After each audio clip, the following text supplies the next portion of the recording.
Manu Lajarín. Menos WhatsApp, Alejandro. Al Manu, todo tuyo. Alejandro, qué bien te queda el bañador. Qué bien te queda el bañador, Alejandro. Pues aquí, compañeros, en la Comunidad Valenciana, Sanidad ha activado la alerta en 71 municipios. Hoy y mañana, Joaquín, compañeros, porque podemos alcanzar los 37 grados. Y sobre todo aquí, que nos afecta pues el bochorno, esa sensación de humedad más calor que hace que la atmósfera sea un poco asfixiante. Pero es que no solo sufrimos nosotros ese calor, también lo sufren.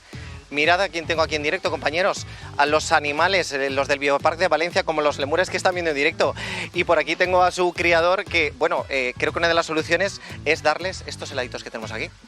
Pues sí, estos heladitos que están hechos de zanahoria, algarroba, muesli, un poquito de maíz y vamos, esto les va a refrescar, les va a hidratar y les va a estimular para estas temperaturas que te aplatanan un poco. Oye, pues igual que los humanos, ¿no? Qué bien nos viene un heladito. Le vamos a dar uno, si te parece. Sí, hombre. Y Pepa, te quería preguntar, porque vosotros también aquí en Biopark activáis vuestro propio protocolo frente a altas temperaturas. Rápidamente, ¿qué hacéis con los animales para que sobrelleven este calor asfixiante? Pues además de, por supuesto, estos maravillosos helados, por ejemplo, ponemos en marcha aspersores que simulan la lluvia. Eso les refresca, les viene muy bien y además, pues bueno, forma parte de ese enriquecimiento diario.